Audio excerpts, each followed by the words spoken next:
Hey Zwifters, I'm Simon Schofield, and this is the Zwiftcast, coming up on this episode.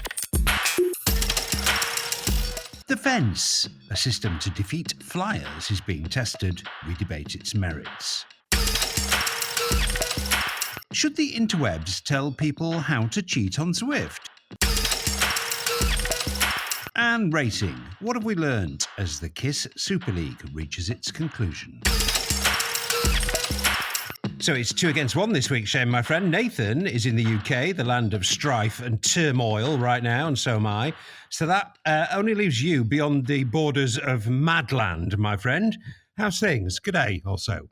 It's all still warm summer days here. They're rolling on, so it's been good weather. I've been out there getting a few good rides in, but there have been a few glimpses of cold, and the sun is rising later and setting earlier. So I guess winter is coming.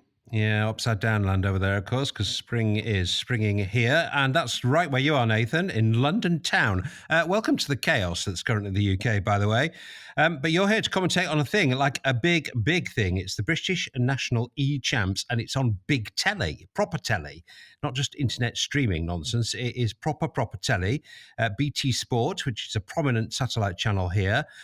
We've just been talking a little bit about the setup, which, shall we say, is bigger than anything that has ever been seen before, I think, in Zwift racing.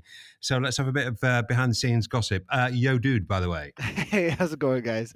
Yeah, it's you walked in to the set and it was wide eyes and can I take pictures? That's what. And so yeah, it was definitely really cool to see. The setup it looks pretty amazing as far as what we're going to get for the spectacle on the riders. There's a lot that's going to go into the scene that's there to bring in the real life effort, which we've always kind of been looking forward to. It's going to have an audience that's going to be really excited about their national championships, but also introduced to, like, wait a second, what is e-racing? What is this new esport thing? So having that coincide with the national championship thing to a UK audience is kind of a pretty exciting talking point about it. Yeah, and I should make clear, actually, I mean, obviously the internet is global and people will be able to catch it there, but the kind of proper telly thing is UK only. Well, much more of that later, and we are going to talk about racing, because we can't not. But just let's have a quick catch-up on what we'll be doing in the rather long gap between Zwiftcasts at the moment. Well, that's easy enough. I've been having daily death ray treatment for what I like to call my bad knee, which isn't a bad knee. Nearly got to the end of that, about which I will be very pleased. So I've been pretty much homebound or housebound, at least unable to travel. And that meant I couldn't attend what's come to be known as Zwift Week over in Long Beach a couple of weeks ago.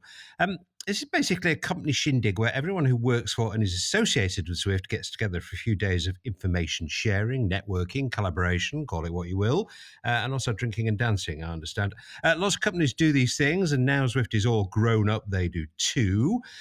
We were all together last year, but sadly not this. Now, of course, I know you two are limited on dishing the dirt on specifics, but let's have a bit of mood music. Shane, we've both watched the company grow from very, very small roots to a much, much bigger thing. And you saw that, both you and Nathan saw the bigger thing laid out in front of your very eyes at Zwift Week. Every single employee and associate of the company, bar one, which was me, was there. What's your sense, Shane, of the state of Zwift HQ? You know, just kind of mood music here. Yeah, look, I've got to say the mood music for this needs to be supplied by a band called Night Rider, who are going to be ripping out 80s tunes, because they were at one of the event nights. It was actually really good. I think they nailed the demographic there for 80s tunes. They were rocking out some ballads. So yeah, just have that in the back of your mind there. Look, it's pretty obvious that Zwift is no longer a startup, that's for sure. There's also good and bad to that, which means they're probably not as agile as they once were. Look, with big investments that they've had recently comes along big responsibility to deliver. Their horizons are pushing out further and further. Last year, you probably remember, there was a lot of talk of the next 12 months and what's going to be implemented and things like that, which they pretty much delivered everything on. I think we ran through a checklist while we were there, and they did pretty well with that. But their gaze this time was well beyond the next 12 months. They're talking 2, 3, 5 years, big time down the track. So that was pretty much the state of play as I got it from the whole week. Interesting. Yeah, a longer time horizon associated with a bigger company with greater ambition. You can understand that. Okay, without getting anybody into trouble, tell me the one thing that you can tell me that you found most interesting all week. There are a few things. I'm excited over the next 12 months of what's coming along. We saw the time frame for that as well. So that's kind of cool. It keeps me excited about what's going on. I'm sure what people will see as well as it rolls out. It'll keep everyone happy and riding their bikes on Zwift and getting fitter. Not really any one thing other than I think smart bikes are still coming. But I think that was last year and the year before and maybe the year before. But we never know. Every year is the year of the smart bike. Nathan, similar questions to you, fella. I mean, I'm not expecting specifics, and it's unfair to ask for them, and you're not going to give me them. But were you excited generally by what you saw and heard? Definitely. Esports, obviously, I mean, and to hear esports and start to come out more and people really excited about it within Zwift is has been really cool, and not necessarily like things that I saw necessarily on like here's what's coming or what's going on or what we're thinking on about the future, but more like just excitement about certain ideas that I'm not sure Zwift even themselves felt free about in the past, and now they feel internally more free about and excited about and want to go out into the world with, kind of a thing. So I don't know. It's the I mean, esports is now kind of a division within the company, isn't it? uh, I'm gonna let you answer that one. Well, I mean, I think it's no secret that Zwift have been hiring in that area, and their ambitions are no secret. Well, I wish I could have been there, but I wasn't. Hopefully next year, good to get a little bit of behind the scenes from you two on that. Okay, well, some of the folks at Zwift Week will have been hard at work on a new feature which is currently being tested. This is come to be known as the fence. And this is at long last a method of empowering and assisting the community's ride leaders to deal with flyers on group rides. In short, this is a visible barrier. Well, I mean, it's still under test, and I think it will be refined, but basically it's a visible barrier, and you get too far ahead of the fence, you'll get warned, and then you'll get booted from the group ride. It's obviously aimed at stopping flyers who are widely thought to be disruptive on group rides. Currently, the plan, and this may change, but currently the plan is to allow group leaders to choose whether or not they deploy the fence. Now, ride leaders have wanted this for ever.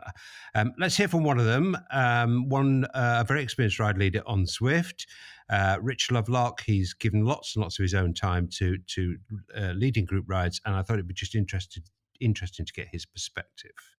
I am for it. It's a big move, obviously. It affects a lot of people. It affects a lot of events, obviously. And I just think it needs to be done with caution and consideration. And so it doesn't upset too many people, basically, yeah. There's so many mixed opinions that you read on social media about flyers. Some people just don't see it as a big deal. And perhaps those people have never been involved in leading rides. And I kind of, I understand as a ride leader, I still understand that perspective. Some people just want a facility to kind of join up with some people and maybe go off the front. And I kind of understand that. But as a ride leader, I also find it mildly frustrating because it does, stretch out groups. I think as a ride leader, I would like the responsibility of any of this control that comes about from the fence to be largely from Zwift rather than perceived as being from the ride leader, because I think that's when we get into a dodgy territory, so to speak. I think my main concern with it, even though I'm all for it, is just some real thorough testing needs to be done in a variety of situations, and let's try and get it right from the outset. They've had some top class leaders on there giving feedback, so it seems like a great approach from the outset that Zwift are taking. So yeah, I'm pretty encouraged so far. Okay, well, Rich, as I think pretty much every single group ride leader is very, very, very for the fence. So let's us three discuss it a bit. Nathan, I've got a bit of a confession to make. I have been a flyer. I've used group rides to find a small group who wants to ride at the same pace as me or me as them, and I have flown off the front. I don't believe I've disrupted the ride for others as the group forms, and it's off. It's invisible to the rest of the ride within 30 seconds the fast group at the front is gone. It doesn't string out the rest of the ride. And, I'm not sure I see too much wrong with that. However, I can completely and utterly sympathize with the idea that flyers are annoying, particularly in perhaps the kind of D rides and the rides aimed at newbies. And I'm not defending flyers here, but I do think it's worth us three having a bit of a discussion about it. Is the fence the answer?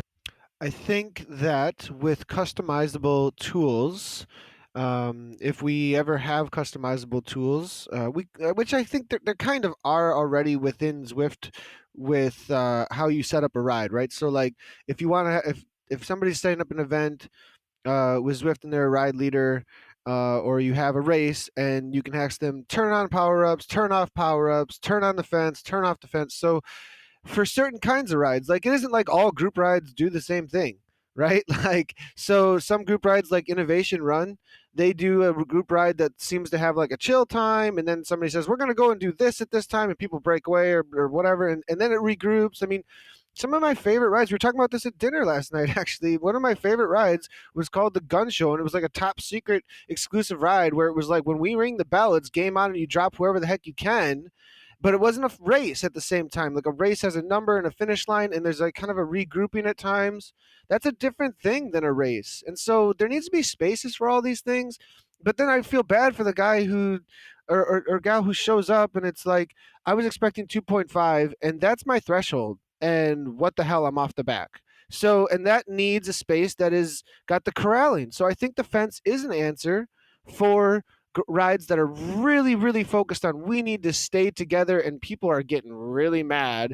Now, like, and it's all about expectation. I always got frustrated when I was told in real life, don't go off the front. I'm like, go ride your ride. I'm going to ride my ride. Me and my buddies are doing this. And with A-B group, it's cool, man. Just don't worry about me. You worry about you.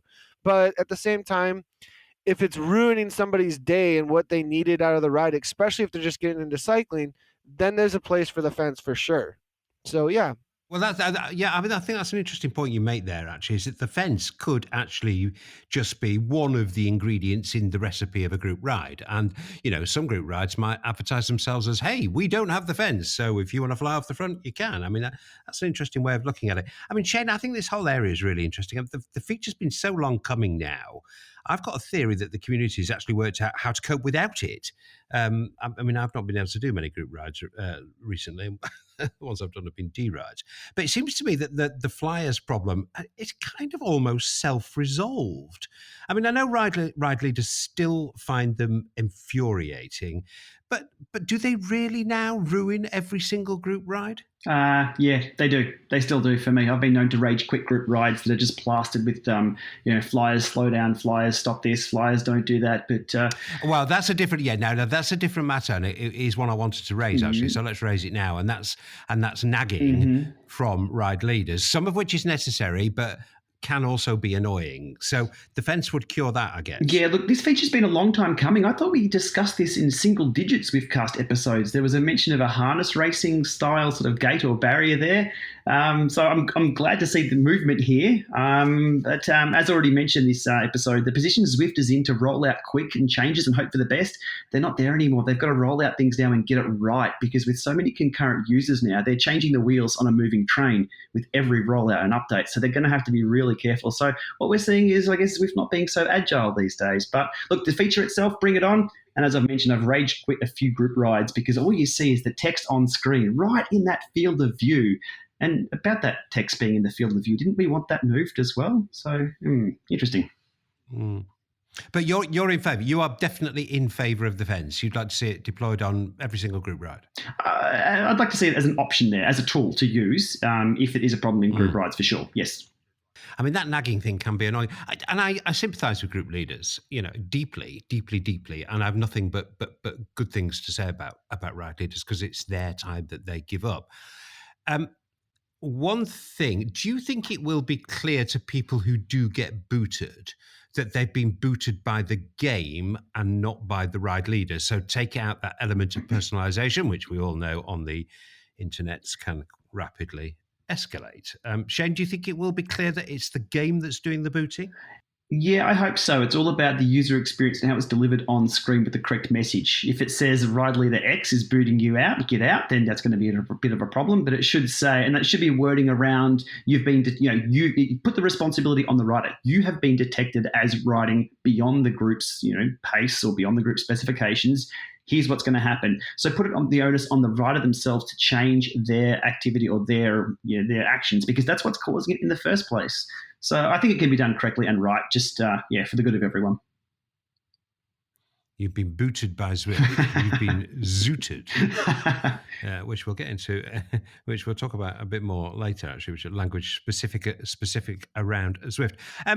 Nathan, finally on this, another approach which has been suggested for some time and was in fact alluded to by Eric Min, the Zwift CEO, during a discussion in the community about the fence, was the concept of the endless ride or rides, or the perpetual ride, or the matchmaking function. So if I want to ride at 3 watts per kilogram, there will be a ride running 24 hours at 3 watts per kilogram that I can jump on and join, like a kind of carousel kind of idea. I still think that would be a good solution, don't you? It's really similar to most matchmaking situations in the gaming world. It's an ELO ranking system a lot of times, but it's based on watts per kilogram, right? I don't think that solves the flyer. That doesn't solve the free will of individuals to go and make a choice at any time. It does solve a lot of other things, though, about matchmaking and about how do we get people in similar events of similar abilities, things that we've talked a lot about basing races on results rather than on watts per kilogram, perhaps. I mean, there's a lot of conversation there that I think is different than the fence. I don't think that that's a solution to what the fence is after. I think the root and the value that the fence is after is about keeping the free will of people reined in a little bit when they want to make choices that are not similar to the expectations of the ride, versus what kind of level do you ride at, and we need to match you with the right kind of people. So yeah, no, they are two slightly different things, but I still think the perpetual ride at certain watts per kilo available 24/7 would help keep flyers away from group rides. Perhaps corral things a little bit better rather than like, here's what my option is right now, and that's all I have. So now I'm going to go and mess this ride up. I can see that for sure, where it brings the percentage down. Yeah. Well, ride leaders often define their success on whether their ride is blobby. In other words, does it stay together in a nice, fat, blob? And a post on the forums caught my eye from a Zwifter who was gently raising the question of whether we ought to use the term the blob. Interesting one, this. I'm not actually completely certain how this terminology developed, but it certainly stuck.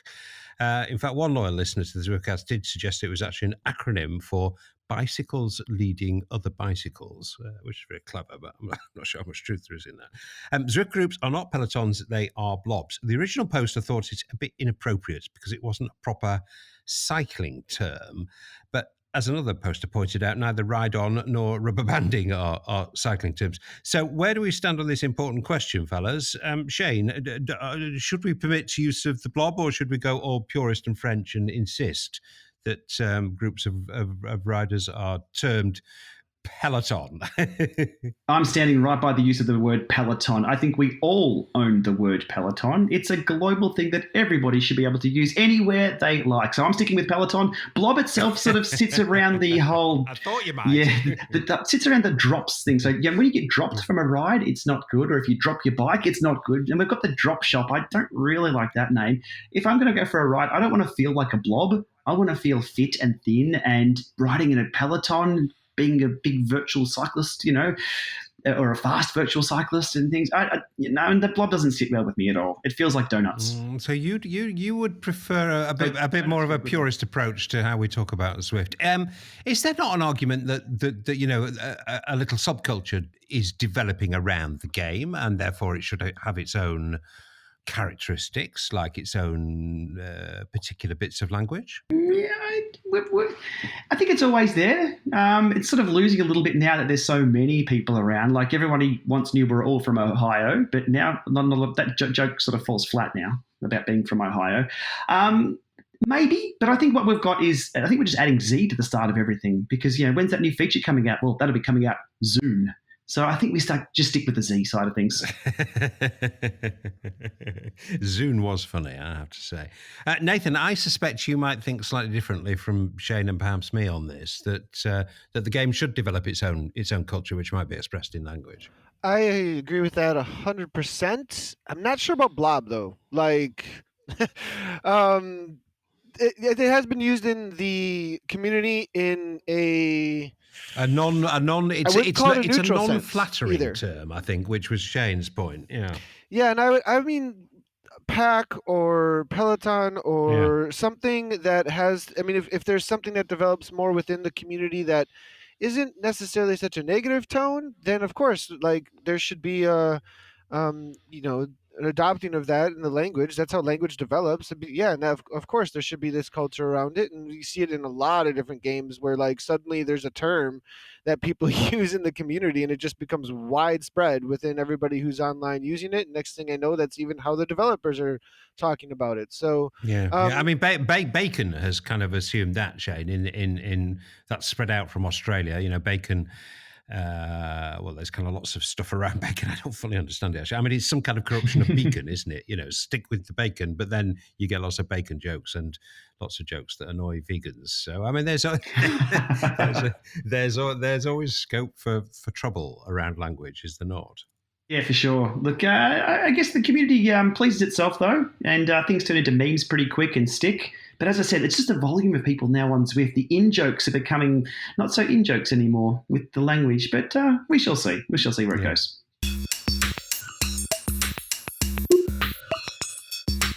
Okay, well, let's have a little experiment. Why don't people on Zwiftcast listeners suggest a suitable Zwifty name for the process by which you would be removed from a group ride when the fence arrives? We've got a starter for 10, which is zooted. I don't think that's particularly good, actually. But if you've got an idea of what that would, a word to describe the process of being ejected from a group ride, let's hear that over on Zwiftcast listeners. Right on! Okay, well, an interesting video popped up on YouTube recently, not made by some random, but a very knowledgeable guy called Keith Wakeham. Now, Keith has been in and around the measurement of power in the bike industry for many, many years. He's worked with some of the very biggest names in the business, and I don't think he'd mind being described as a power meter geek. Why do we care? Well, Keith's video basically outlined in absolute and excruciating detail the best ways of cheating on Zwift. If you are a heavy user of Zwift, I'm sure you've heard someone talking about cheating. Cheating in Zwift is done in one of two ways: the user's weight or their power. The most common of these is weight cheating, where a user puts in a different weight, usually lower, to give them a climbing or acceleration advantage. The other cheating would be power. And power data comes from a smart trainer or a power meter. The second element is harder to fake for the average person, but it can be done. There is a new category of esports emerging, real cycle racing, but all in the comfort of your own home using your own power meter. The main problem is that the protocols and methods that existed when power meters were first developed never had competitive racing in mind. And that's okay, because there can be solutions to this problem, but none of them exist today. I'm going to show you how I did this and talk about why I wasn't caught, even in a real race. Now, Keith's doing this with the very best of intentions. I think he's seeking to illustrate just how difficult it is to control the variables that need to be controlled if the platform is to have credibility as a serious racing platform. But that said, this was an absolute encyclopedia of cheating. You want to cheat? This shows you how. So was he right to put this up? He's not the only one, of course. Others do it, often for motives not as pure as I think Keith's were.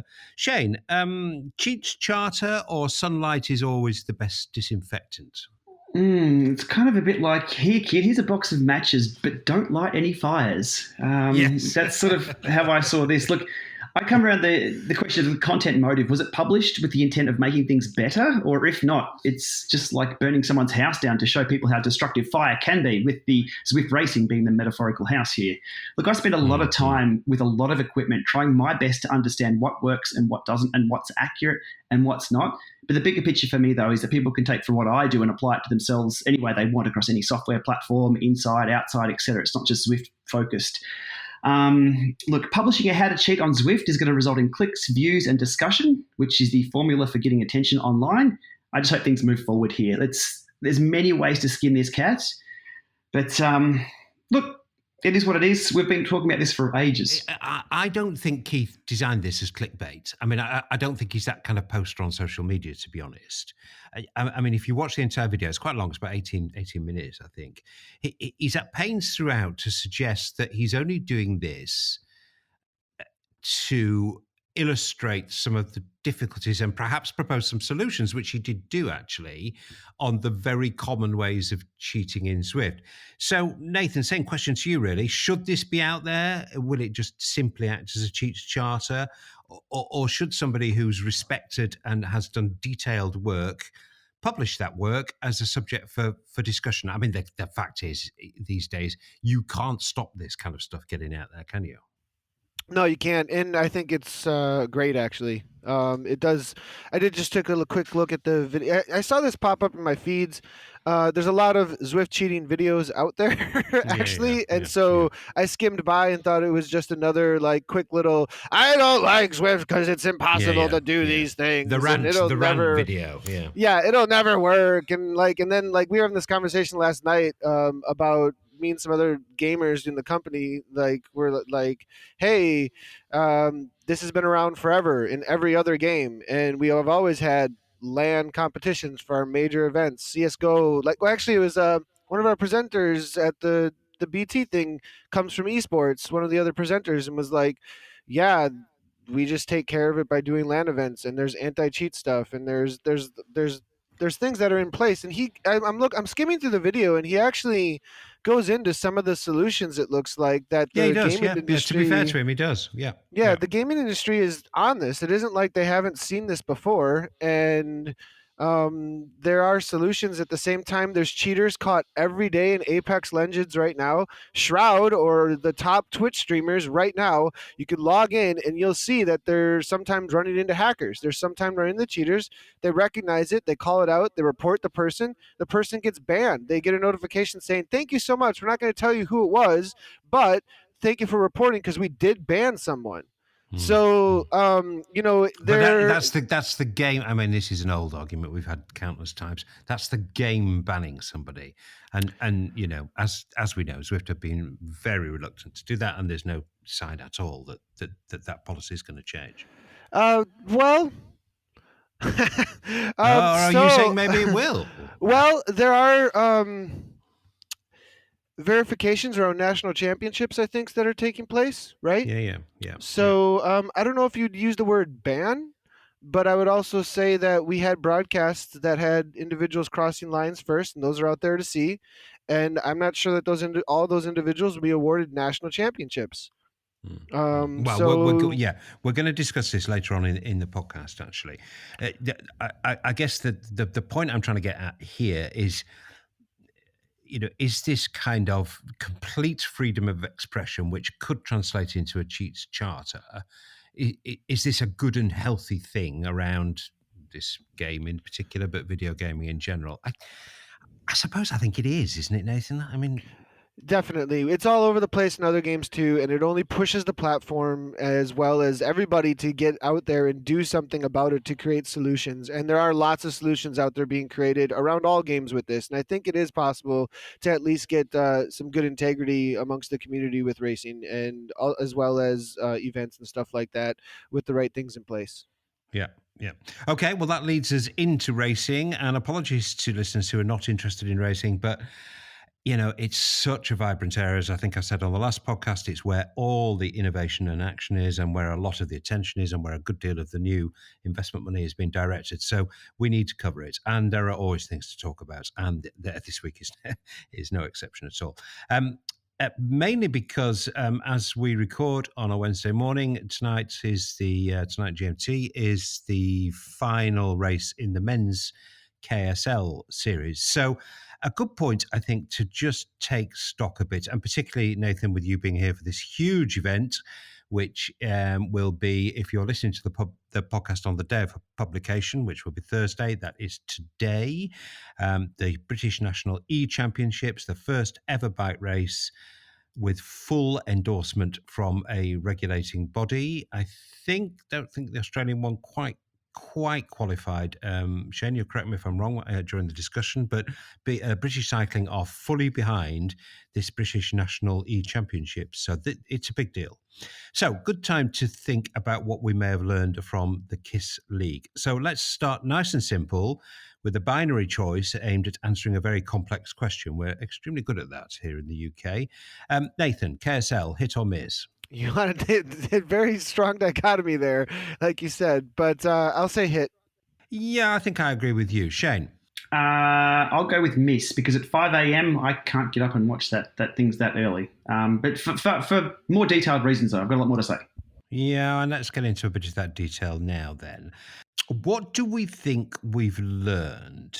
And that's the question I want us to discuss. But before we do that, let's just hear a little bit from Greg Leo. Now, Greg was involved in the series, both behind the scenes and on screen as a summarizer. And one of the issues that certainly has arisen is, well, of course it has, because it always does, is verification. Now, it's a different kettle of fish because we're dealing with pro riders. So the verification process, to some extent, becomes even more important. And there was some rumblings in the community that whatever verification was going on was kind of covert. It was kind of hidden. It was behind the curtain. We didn't see that. So I wanted to ask Greg what he thought about that criticism and get a few of his other thoughts on how he felt the KSL had gone. So here's Greg. KSL, hit or miss? I think it was a hit. I mean, as far as exciting racing goes, and that's where I, come at it from, and building steam behind e-racing on Zwift, I think it was absolutely a hit. I mean, there's a lot of things we can learn from the Super League, from the first Kiss Super League, but I think it achieved a lot of goals, and one of those goals is telling us where we need to put resources in improving e-racing in the future. What's your top learning? Gosh, yeah, there are a few things, but let me say the top thing on my list is I think the community kind of demands transparent rules for the pros. So one thing is we need a stronger set of rules for e-racing, and we need that to be transparent for the community so they know what rules are being implemented for the professional riders. I think that's absolutely key, and not only a transparent set of rules, but some transparency on what Zwift is doing behind the scenes. I mean, they must be crunching some data. Yes, they are. They are crunching data. The new ZADA, or the new verification board for performances in e-racing, are definitely crunching numbers. I believe there'll be more information coming out about exactly what the new ZADA does shortly, maybe before this podcast even gets released. But there are definitely things going on behind the scenes to make sure that performances that you see in the Super League are valid, that things like weights are valid. These things that maybe are causing some controversy in the community. There's definitely work going on behind the scenes to make sure all of that is buttoned up. I think many in the community would be reassured to hear that kind of work was going on behind the scenes. But was there not an argument perhaps for making that fact known so people actually knew there was some kind of verification process? Yeah, so I think, ZADA has been in place for KSL. What hasn't been there is the communication with the community, exactly what ZADA is doing behind the scenes. KSL has always been, it's from the beginning, it's been a learning process. And part of that learning process is figuring out how to do performance verification with pros and how the new ZADA is going to function, for these marquee Zwift events like the Kiss Super League. It has been in place since the beginning, but it's kind of been evolving a little bit. And I think now it's at the point where not only is it ready to be revealed exactly how this is going to work, or at least a little bit more how this is going to work, but I think the community is ready to hear it as well. Well, we have to face it. We have to confront it. We can't ignore it. The credibility of the league did take a bit of a knock after the weigh-in at the New York event. Now, I'm not going to get into specifics for an excellent reason, and the reason is this. I don't know the full facts. I don't know the full story. I've only seen what I've seen around social media. I can't know the physiology involved in these riders. who were only slightly overweight. But there was one rider who was well overweight, like 8 kilograms. Again, this could be for all kinds of reasons, not all of them malicious. We don't know the facts, and it's unfair to throw rocks on the basis of ignorance. But the fact remains that credibility is an issue, a big issue. This is cycling after all. Shane, I mean, wait, that surely just has to be a fairly easy one to solve. No, I don't mean offline. I mean at the LAN events, at the live events. In-person events, yes. Oh, yeah, the live events, absolutely. But what we have here is that we have history and data sets from previous races, which indicated the data was a lot different to the in-person events. I'll be very reserved in what I say on this. It doesn't do anybody any good. No, but we can't ignore it. I mean, we can't ignore it. I mean, let me put this thread to you. Could it be that rider education hadn't been thorough enough? I mean, we're talking here about people. I mean, there were certain people who we know are experienced Zwift racers, the pros who are experienced Zwift racers. But we could be talking about, I mean, let me paint this potential scenario to you. Sponsor sends a text to a rider saying, that smart trainer we sent you, jump on it, will you, at 10 to 6 on Tuesday, because you're going to do a race. And, I mean, I'm not saying this happened, but it's a possibility that's all the rider might have known about it. He might never have been on Zwift before. He might not know whether to enter his weight, including his kit and his shoes and his bike, or, all of that stuff. Could it be there was a bit of a rider education fail around this, do you think, Shane? Quite possibly. That's a very good reason for things to be why they were like they were. And that's all I'll say. I think seriously, we've been calling for transparency for years and years in this sport, and now we have it, and that took place. I'm disgusted with what I saw. I think the riders themselves, as professionals, should have been a lot more onto it than this. If it's a failing in communication, cool, let's go with that. Let's move on. If it happens again, there's going to be a very, very big problem with this platform as a whole. Yeah, I think that's an excellent point. I mean, it was a red flag, wasn't it, this, Nathan? For whatever reasons, and they, I must say, they could be innocent, or there could be more to this than we know. There very often is about these things, but we can't afford, Nathan, can we, to see that kind of thing happening again? No, I think I think, yeah, transparency is super important, super important all around. Making sure that, the protocols that are in place, for these kinds of things, just being really open about it, I think is important. So these questions are easily answered when they do come up. I have, during broadcast and with some of the commentators and some of the people who are a part of the management with the teams and stuff that I've been interacting with, the reality of the logging in and oh yeah, we'll sign up and do that game. We'll go and oh yeah, that sounds great. That sounds really cool. And then they show up and they're like, whoa, this is a race. Whoa, that was the hardest thing I've ever done. Like, what the expectation of what they showed up to for some of the pros sounded like they didn't know what they were getting into. Like you just said, like, this is broadcasted. Wait a second. This is a different story than I thought it was. And I got to show up. And now at first I'm showing up with a full stomach on a whatever night after dinner. Now I'm hearing this other story 5 races in where I'm prepping for this like I'm prepping for my races on the weekend, and I eat 3 hours before, I rest up, I da-da-da-da-da-da. Whereas even earlier we heard, like, with a similar, I think same team we're talking about, 5-hour training rides in the same day and they couldn't compete, kind of a thing, because it was like, oh, it's just another thing I'm doing to play a game, not necessarily showing up for like full-on race. So I think the understanding of what's going on here and how big it is and how real it is as a cycling genre also maybe is a little bit of a talking point. I think transparency, though, is the main talking point, though, on this specific topic with this thing. Yeah. And to be fair to everybody involved, this was always billed as, I mean, we've been around this scene for so long, excuse me, that it was nothing new to us. But to a very large portion of the cycling community, it is new. And this was billed as a demo event and a trial and a way to learn lessons. And for sure, some learnings have come out of it. So let's move on to slightly more positive aspect to this. And Shane, give me a couple of things based on the Kiss Super League that you think could be done to improve matters. And that, let's talk ideal world here. Let's not be bound by the practicalities. I mean, give us a couple of ideas for making things better.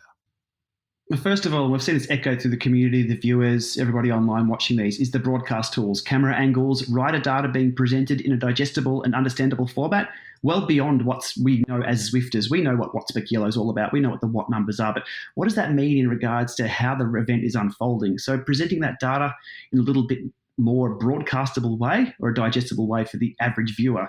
Also, more in-person events, which is a good media opportunity for teams and celebrity racers to meet with their fan base, but also regional leagues, because as I mentioned before, 5 a.m. live streams for here in Australia, it's not going to happen. No one's going to watch. We'll watch the replays, but we'll fast forward straight to the last couple of kilometres and see what happened rather than watch the whole thing. So there's a few of ideas off the top of my head for that. Yeah, no, I think they're all very, very, very, very good ideas, actually. Regional leagues, certainly, for sure. And that, I'm sure, will develop as the whole kind of ecosystem evolves. Nathan, without getting into too many specifics, because you and I could bore people endlessly about this, a couple of big ideas that you would like to see implemented to make things better. 3 of them. Transparency, stream. Obviously, the stream had some struggling with production to get things right, like Shane was saying there, and game. And when I say game, we go from a dot in our, if we think about, I don't know, use maybe a geometric analogy. Right now, Zwift is built as a sim with a single forward focus of one individual when I interact with the game. So going from that dot to a 2D to a 3D interactive space, get more depth between the interactions. Every variable you add adds more game, and so interaction between players in some sort of way, stuff like that, adding more cycling game. Though I think people get turned away when you say game as if it's anti-cycling. And every race is a game, but not every game is a race, right? We said that really early on. So I think really bridging that gap to help people understand that cycling is a game that we play in tactical ways, and getting those interactions going somehow down the road, I think will make things really, really interesting. But those are things that are just kind of my heartbeat though around Zwift. So maybe not so specific to KSL, but I think it'd make it really good. Yeah.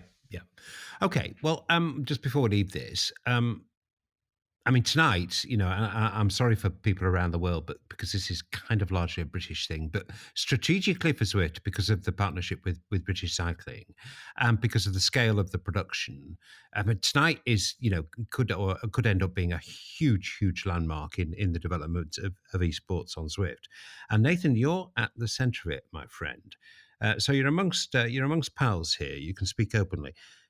Are you nervous? Funnily, I feel like I should be nervous, but don't feel nervous. So I don't know if that makes sense, but I feel like I should be nervous, but I don't feel nervous. I'm also, the production team is really cool and calm. They seem really they're a super well-oiled machine. It's obvious, which brings nerves down immediately, as far as the way the leadership approaches it too. When you're amongst that, and then I'm amongst people that I know as well. That are a part of the team with presenting it and stuff. So it's a familiar space with familiar faces. And as long as you just pay attention to that, I think it's business as usual. If you don't pay attention to everything else about it, kind of a thing that you just don't think about that side of it, I think. And you stay comfortable. And are you lead commentator as usual? Would you have a co-commentator? So for stream, so we're gonna have a couple of there's actually a lot of different talent on it. So, but for the BT part of things, it'll be myself and Matt Stevens. I think you and Matt are you as lead and Matt as co or collar. I love that partnership. I think it's great. It must be great working with Matt. I mean, he, I tuned into Milan San Remo last weekend, and there was Matt. This is a guy with huge credibility from IRL cycling. Oh yeah, it's absolutely awesome. There's a great dynamic there that was super enjoyable, and we got into flow when it came to the commentary.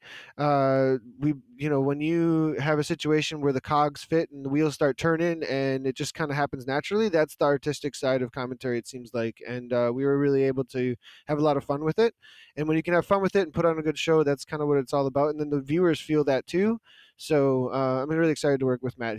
He brings so much to the table, and like a lot of learning too. Obviously, as you said, with having the in real life stuff going on, where I bring a little bit of the online streaming esports side, and a lot of hype. The narratives of cycling.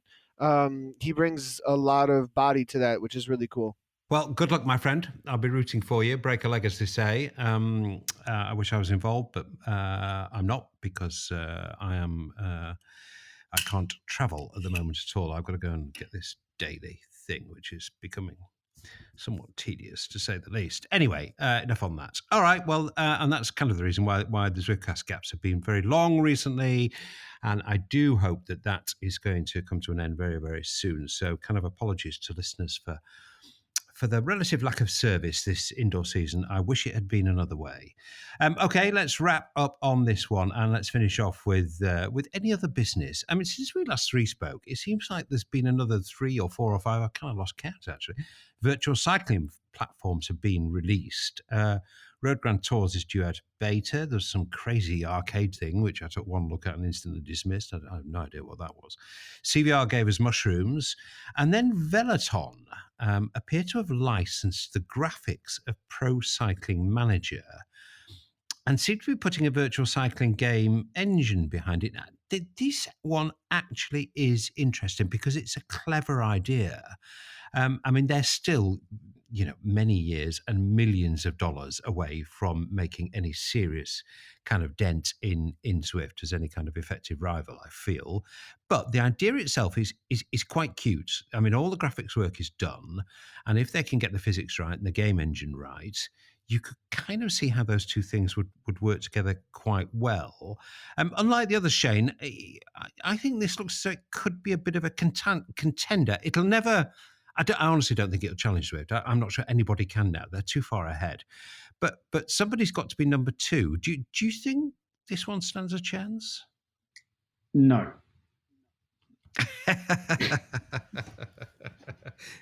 Go on, elaborate. There's more to it than just a pretty picture or just the racing side of things. A lot more to it than just that. And as your listeners will be a part of, it's about community as well. What we saw built from Zwift from the ground up was community from day one, from day one, and it just exploded from there. So Zwift, and they did acknowledge that at Zwift Week. They still talk a lot about the community, listening to the community, being part of the community, even though they can't steer the ship where the community may want it to go, because we always want new roads and things like that. There's an integral part.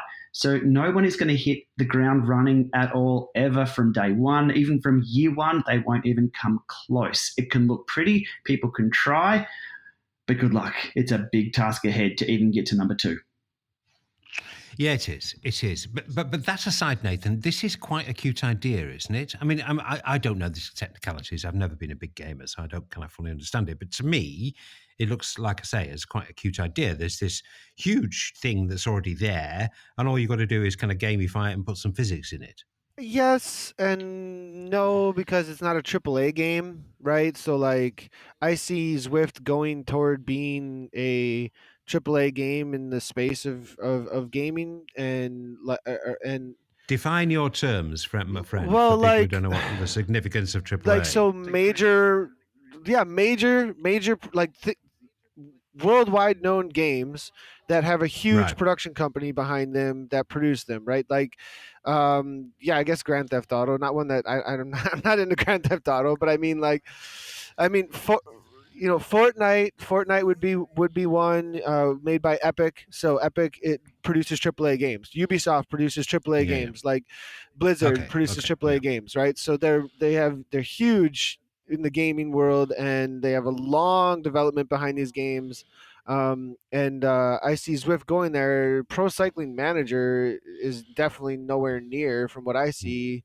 They might be produced by a company that is around, maybe like somewhere in there, but I don't think their resources are very high, and like it just doesn't look like a game that is that polished. So, anyways, I know people play it, but in order to like do the FIFA thing, but it's just not that big either. Like it's not as big as nowhere near as big as FIFA as far as gaming goes too. So I don't see that playing out.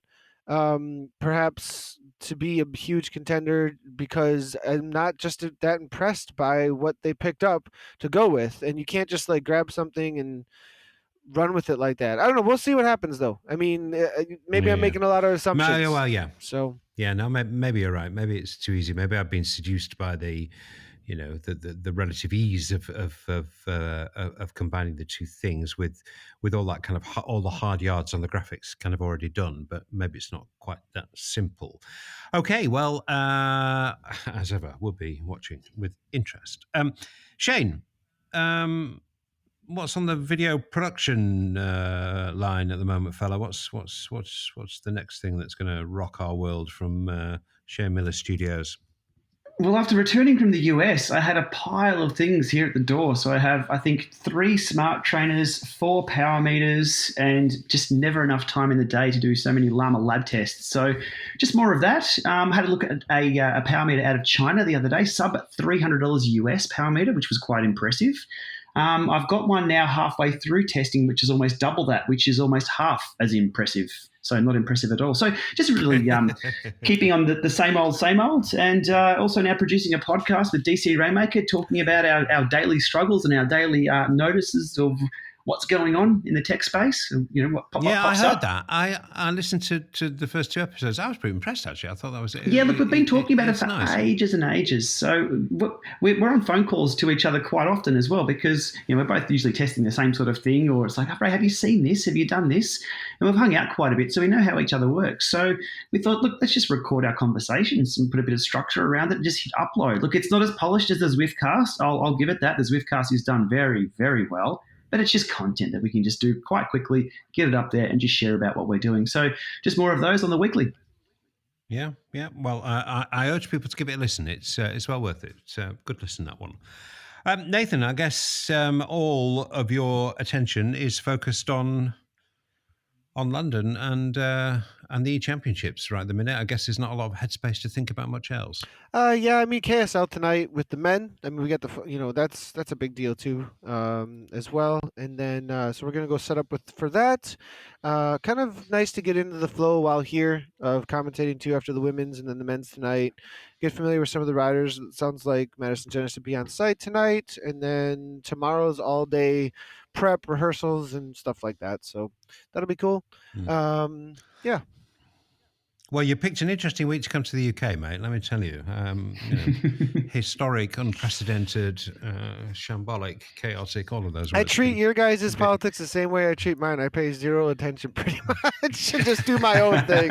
So, yeah, that's probably very, very sensible at the moment. Okay, well, that's it for this one. Usual. I feel like I apologise too much, actually, but I am conscious that the Zwiftcast has not been kind of itself this season, and I do, my particular the factors that have made that happen are getting fixed at a very rapid rate of knots, and I expect to be firing on. Have I got 8 cylinders or 12 cylinders? Well, however many cylinders I've got, I expect to be backfiring on all of them very, very, very, very soon. So thanks for the patience of listeners in putting up with a reduced service this season. It should change very soon. Thank you to you two. Very good luck tonight, Nathan. Look forward to seeing the latest production, Shane. Thanks very much, guys. Talk to you soon. Cheers. Thanks, guys, and see you soon. Cheers. Okay, just a little transparency from the Zwiftcast here, making clear my relationship with Zwift. Zwift support the podcast, for which we're extremely grateful, but they don't influence anything we say during the preparation or transmission of the Zwiftcast. Thanks very much indeed for listening. See you next time.